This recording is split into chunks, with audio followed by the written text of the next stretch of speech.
Lucas 23. Então toda a assembleia levantou-se e o levou a Pilatos, e começaram a acusá-lo, dizendo: encontramos este homem subvertendo a nossa nação. Ele proíbe o pagamento de imposto a César e se declara ele próprio Cristo, um rei. Pilatos perguntou a Jesus: você é o rei dos judeus? Tu o dizes, respondeu Jesus. Então Pilatos disse aos chefes dos sacerdotes e à multidão: não encontro motivo para acusar este homem. Mas eles insistiam: ele está subvertendo o povo em toda a Judéia com os ensinamentos. Começou na Galiléia e chegou até aqui.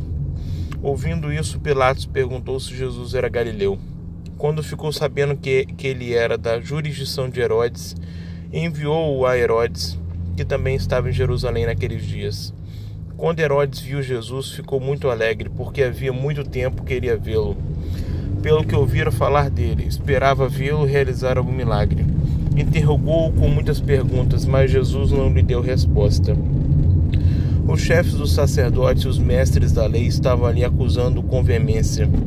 Então Herodes e os seus soldados, ridicularizando-no e zombando dele, vestindo com um manto esplêndido, mandaram-no de volta a Pilatos. Herodes e Pilatos, que ali eram inimigos, naquele dia tornaram-se amigos. Pilatos reuniu os chefes dos sacerdotes, as autoridades e o povo, dizendo-lhes: vocês me trouxeram este homem como alguém que estava incitando o povo à rebelião. Eu o examinei na presença de vocês e não achei nenhuma base para as acusações que fazem contra ele. Nem Herodes, pois ele o mandou de volta para nós. Como podem ver, ele nada fez que mereça a morte. Portanto, eu o castigarei e depois o soltarei. Ele era obrigado a soltar-lhes um preso durante a festa.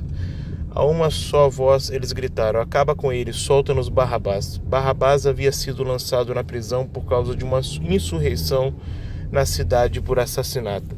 Desejando soltar a Jesus, Pilatos dirigiu-se a eles novamente. Mas eles continuaram gritando: crucifica-o, crucifica-o. Pela terceira vez ele lhes falou: por quê? Que crime este homem cometeu? Não encontrei nele nada digno de morte. Vou mandar castigá-lo e depois o soltarei.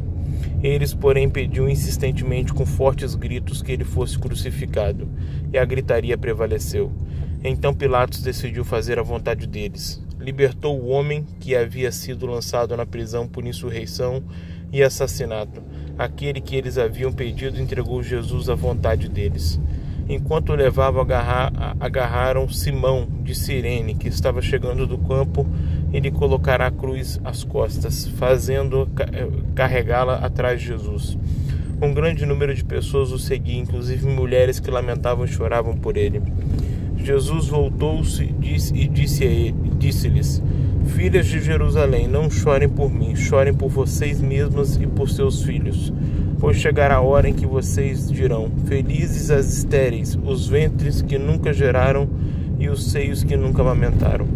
Então dirão as montanhas: caiam sobre nós, e as colinas: cubram-nos. Pois se fazem isto com a árvore verde, o que acontecerá quando ela estiver seca?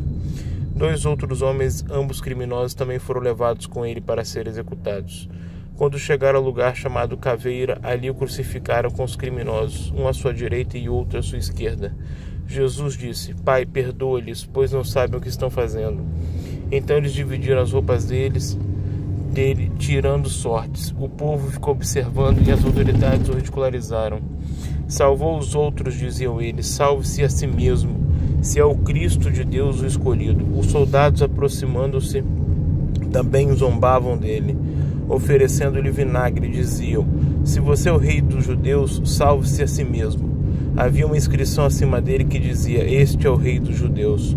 Um dos criminosos que ali estavam dependurados lançava-lhe insultos: você não é o Cristo? Salve-se a si mesmo e a nós. Mas o outro criminoso repreendeu, dizendo: você não teme a Deus, nem estando sob a mesma sentença? Nós estamos sendo punidos com justiça, porque estamos recebendo o que os nossos atos merecem, mas este homem não cometeu nenhum mal. Então ele disse: Jesus, lembra-te de mim quando entrares no teu reino. Jesus lhe respondeu: eu lhe garanto, hoje você estará comigo no paraíso. Já era quase meio-dia, e trevas cobriram toda a terra até as 3 horas da tarde. O sol deixara de brilhar e o véu do santuário rasgou-se ao meio. Jesus bradou em alta voz: Pai, nas tuas mãos entrego o meu espírito. Tendo dito isso, expirou. O centurião, vendo o que havia acontecido, louvou a Deus, dizendo: Certamente este homem era justo.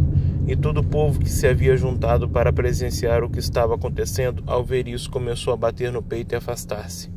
Mas todos os que o conheciam, inclusive as mulheres que o haviam seguido desde a Galiléia, ficaram de longe observando essas coisas. Havia um homem chamado José, membro do conselho, homem bom e justo, que não tinha consentido na decisão e no procedimento dos outros. Ele era da cidade de Arimateia da Judéia e esperava o reino de Deus.